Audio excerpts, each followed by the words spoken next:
Good morning, everybody. Super Extra One here, and I also want to say Happy Valentine's Day to everybody, since we know today is Valentine's Day, February 14th, 2020. Sorry it's been a while since I last made a video. It's been more than a month because I've just been busy with school and work, and also because of the YouTube's new policies and everything, I really don't know what other videos to make, but I'm figuring it out. But anyway, now it's, but anyway, for this Blu-ray update, I got a total of 5 Blu-rays. I got, 2 of them are Disney and 3 of them are not. We'll show these in all in order of when the films came out. This first one, I sort of got this online and at Walmart Nurse Round. I did that thing where you order it on the Walmart website and you have it be reserved for you reserve it for it to be picked up by you at the store. So I ordered this on Monday and it became ready for pickup at Walmart yesterday, and that's when I picked it up. This is the 20th anniversary edition Blu-ray of Speed. This is a great classic. I got this because this was another film I had watched in my film appreciation class back in my first semester of my senior year of high school. This was the very last movie that we ever watched, because after that the semester ended, and I'm no longer in that class. It's too bad. I am in another class, film class though, that being History Through Film 2. Which, that class, it's not too bad, but honestly, film appreciation was the best, because with History Through Film, we actually have to do assignments and, like, take notes and everything while we're watching the movie. With the film appreciation, we basically just watched the movie and kind of chillaxed and everything. And it was fun. So yeah, this was the last movie we watched there. And this Blu-ray is probably from 2014, because it says 20th anniversary, and the film would be celebrating its 20th anniversary at the time, because we know the film itself came out sometime in late May, early June of 1994. It's got a great cast. We have a very young Keanu Reeves playing Jack Travern. Yes, the main character's name is Jack. Yeah, played by a very young Keanu Reeves, and also has Sandra Bullock as Annie, and Jeff Daniels also has a role as Harry. And this is one of 2 films that came out in 1994 where Jeff Daniels played a character named Harry, because a few months later he also played the character Harry in Dumb and Dumber. Yeah. Also got Dennis Hopper playing Howard Payne, who was an awesome villain, by the way. Yeah. This is also known as the movie, the film about the bus that couldn't stop. Yeah, great classic. Anyways, you can see, if you have not seen this film, I definitely recommend it. Here's the spine, back. Hang on for a wild and crazy ride today by Pia Lindstrom of WNBC TV. Also, just got a commentary by director Jan D. Bont, commentary by screenwriter Graham Yost, and producer Mark Gordon. Trivia track, speed takedown game, and a theatrical trailer in high definition. And also, an actor from Ferris Bueller's Day Off also has a role in this film, that being Alan Ruck. He played Cameron in Ferris Bueller's Day Off. In this film, he plays a passenger on the bus. Gonna open this up. It's in a Yuko case, and it's a blue disc. This must be a reissue, because if you look right here, it says copyright 2018. So this must have been a reissue. I don't know if when this Blu-ray initially came out, it had artwork. I don't know. But this isn't a bootleg, obviously, because this is a real thing. I did watch this Blu-ray last night. Yeah. If you're looking for a movie that'll keep you on the edge of your seat, Speed is definitely for you. Alright, now these next 2 I got off of eBay, and they're both Pixar ones. First up, we got the 2013 Collector's Edition Blu-ray of Monsters, Inc. Yeah, I ordered this off of eBay because I wanted to get the slipcover. Now, I know this film is coming to 4K Blu-ray next month, but I wasn't going to get it because, honestly, they were doing that design where it was just one character on the cover. Honestly, I don't like those versions. I like this one. This Blu-ray came out back in early 2013 to promote Monsters University, which was coming out in theaters in June of that year, which, I did see Monsters University back on opening night, June 21st, 2013. That was actually on my last day of elementary school, because I just ended 5th grade. Yep, Monsters, Inc. This is a classic. Although I like Monsters University better, this is still a classic, and I might, just for the heck of it, I might do a comparison video of 2 different versions of Monsters, Inc. Because, I do have the 2002 VHS counterpart of it and the 2002 DVD. Anyways, you can see, here's the spine. You can see Mike Wazowski. In the back, in the description, says, visually dazzling, action-packed, and hilarious, raves the Boston Herald. Yep. Also, you just got featured Disney-enhanced high-definition picture and sound. Got a filmmaker's roundtable, and has the audio commentary from the original 2002 DVD.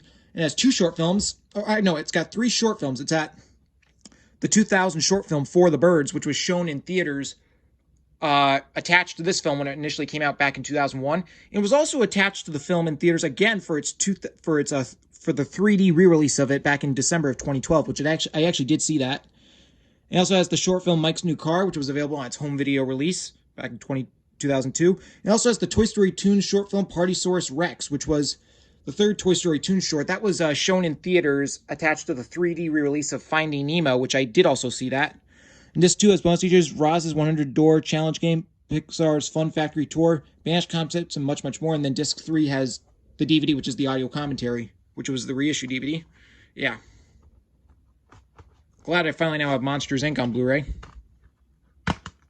Here we got Disney Movie Awards. I've already entered the code in. Here's the Blu-ray disc with the movie. It has Mike and Sully, since Pixar does do artwork on their disc. Here's the Blu-ray disc with the bonus feature, which again has Mike and Sully and also the some of the other monster characters. And here's the DVD, which has the same artwork as the Blu-ray disc with the movie. Yeah, I'm glad I finally now have Monsters, Inc. on Blu-ray. Definitely great movie. All right, now this other one I got off of eBay around the same time as I got the Monsters, Inc. one. This is the 2008 3-disc Blu-ray and Disney File Digital Copy Edition Blu-ray of WALL-E from the creators of Finding Nemo and Cars. Yep, finally now have WALL-E on Blu-ray.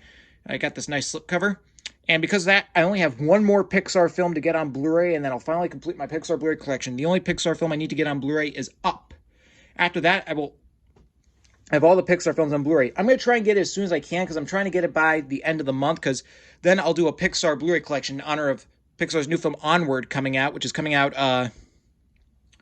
March 6th, I believe. Yeah, it's coming out March 6th. I'm definitely looking forward to Onward. Yep. As you know, I do have the 2008 DVD of WALL-E, which I've had that DVD since around the time it came out back in November of 2008. Anyways, you can see, here's the spine, back, enthralling and entertaining by Richard Corals of Time Magazine. I believe that's the same critic review that's on the DVD. Bonus features got Bernie with Boards, hilarious all-new short film, picture-in-picture by presentation with director Angus MacLane. Angus MacLane, he's the director of the Bernie short, not this film, because we know this film was directed by Andrew Stanton. He was the director of, he also directed Finding Nemo and Finding Dory. I also got Sun Explorer commentary with director Andrew Stanton, Geek Track pop-up commentary by Pixar's Geek Squad, the Aximum arcade video games with Wally Twist, 3D set fly-through sets, see film locations from a whole new angle, plus all DVD bonus features. Yep. Although WALL-E, I know a lot of people love this movie. I do love WALL-E a lot, but it's probably somewhere at the bottom of my best to worst Pixar films list. I don't know, just WALL-E never really held up to me as much as the other Pixar films, but don't worry, I still love this film a lot.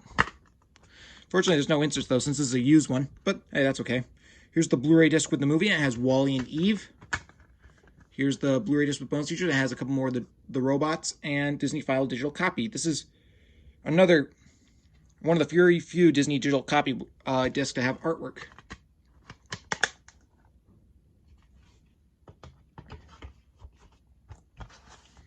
Yep, but this Blu-ray of WALL-E really good. So yeah, just need to get Up on Blu-ray, and then I'll have all the Pixar films on Blu-ray. Okay, now this I got at Best Buy in Warwick, Rhode Island about a week and a half ago, and this is a DC Extended Universe movie. Yep, this is the 4K edition Blu-ray of Suicide Squad. Theatrical version on 4-disc and digital Ultra HD, extended cut on Blu-ray and digital HD. Yep, I got this version. I've now currently all the DC Extended Universe films available on home media. I finally now have on Blu-ray. I had gotten this honor because we all know the spin-off movie Birds of Prey came out last Friday, which I did see that. I saw that in theaters at the Showcase Cinemas movie theater in Warwick, Rhode Island back on Sunday morning. And I liked Birds of Prey. I actually thought it was a little better than Suicide Squad. But yeah, this is still a great movie, though. I liked it. And if Birds of Prey comes out on Blu-ray in May, then I'll probably do a DC Extended Universe Blu-ray collection in honor of, because we know this June, Wonder Woman 1984 is coming out, which I'm very excited for, since Wonder Woman is my favorite DC Extended Universe movie. Anyways, you can see, here's the spine, back. It feels good to be bad, and action-packed, funny, and full of surprises today by ABC TV. Blast open the secrets behind the worst heroes ever. Explosive extras, Task Force X1 Team 1 mission, X Squad Strengths and Skills, Joker and Harley, the it couple of the underworld, chasing the reel, and plus a gag reel and more. It's got like a Chase the Reel. It's got a commentary with writer and director David Ayer. Yeah, I liked this movie, actually. It's gained a cult following. I know some people were divided on it when it came out back in 2016. Like, one side really loved it, the other side hated it. I liked it. It was very flawed, but it wasn't too bad. Got a digital copy code, which I've already entered it in this. Here's the 4K Blu-ray, and here's the regular Blu-ray. The 4K Blu-ray has the theatrical cut. The regular Blu-ray only has the extended cut. This is the last DC Extended Universe movie that I did not see in theaters. So far, the only DC... It's one of only two that I did not see in theaters. The only DC Extended Universe movies I did not see in theaters were Man of Steel and this film. All the other films, Batman vs. Superman, Wonder Woman, Justice League, Aquaman, and Shazam, and Birds of Prey, those I did see in theaters, as you all know. But yeah, Suicide Squad, not a bad movie. Now, this last Blu-ray, this came out on January 28th, and I got it on Blu-ray. I got it at Walmart Nurse Round back on that day. That is Terminator Dark Fate. The Terminator movie we've been waiting for, starred by Scott Menzel, We Live Entertainment. I saw this in theaters on opening night, November 1st, 2019, at the Showcase Cinemas movie theater in Warwick, Island. I thought it was a decent movie. This was a sort of reboot of Terminator. It was, basically, it said that this is supposed to be the true sequel to Terminator 2 Judgment Day, since they brought back Arnold Schwarzenegger as the T-800 and Linda Hamilton as Sarah Connor. And this also marked series creator James Cameron's return to the franchise, since he was the director of the original of Terminator and Terminator 2 Judgment Day. Although he was a producer on this film, he did not direct this film, because this film was directed by Tim Miller. He was the director of Deadpool. The first Deadpool, that is. He did not direct Deadpool 2. But honestly, we all know this film, unfortunately, was a box office bomb. It only made $261.1 million worldwide. And I think at Showcase Cinemas, I think this was only playing at the theater for like 2 or 3 weeks. That's how bad it did at the box office. Honestly, a lot of people were really divided on this. I can understand, though, because this really did have a lot of problems. I think probably the biggest sin in the movie was killing off John Connor at the very beginning of the movie. That is technically a spoiler, but it's not too bad of a spoiler because I know really nobody wanted to see this movie, but I did. But yeah, killing off John Connor was in the opening scene was probably a bad idea. What's even interesting, though, is that it was James Cameron's idea. That's kind of interesting. Yeah. Honestly, I kind of wish, though, like, that opening scene, I mean, it was cool how they digitally de-aged Linda Hamilton and Edward Furlong. Edward Furlong returned for that one scene, because he played John Connor in Terminator 2 Judgment Day. Yeah, it's too bad, though. I kind of would have loved if they didn't kill off John Connor. And I thought the new characters were all right. Like, Mackenzie Davis's character, Grace, was pretty cool. And I did like Natalia Ray's character, Danny. And I'll be honest, Gabriel Luna's character, the villain, the Rev 9, he was a really cool character. But anyway, for what it was worth, I thought it was a decent movie. It was very flawed, though. Here's the spine. Back. A relentless ass-kicking thrill ride stay by Hill Foch of Collider. Yeah. We got the 4K resolution of full HD, HDR, Blu-ray feature film, special features, deleting and extend scenes, in-depth behind-the-scenes feature, over an hour of bonus content. Yeah. Yeah, I just feel like the movie could have been better. As we all know, my favorite film in the Terminator series, of all the Terminator films, I think you all know that my favorite film in the series is Terminator 2 Judgment Day. That's also my favorite sequel of all time. It's also my 4th all-time favorite movie. Terminator 2 is a masterpiece, by the way, but back to Dark Fate. We got a digital copy code. Since this is a Paramount Blu-ray, no artwork, here's the 4K Blu-ray disc, which is a black disc, and here's the regular Blu-ray disc, which is a blue disc. Yeah. Terminator Dark Fate, it is a decent movie. Like, if it was its own standalone movie, I think it would have been good, but it had a lot of cool ideas. But to be honest, I'm going to consider probably this film non-canon. That's just me, though. I feel like a lot of people believe that the Terminator franchise is done now. I think they should have stopped after Terminator 2 Judgment Day. But honestly, for what it's worth, I think this film is worth a watch at least once. Anyway, there we go. That's my Blu-ray update for Valentine's Day, February 14th, 2020. I will see you all for my next video, which will most likely be a comparison video of 3 different versions of Monsters, Inc.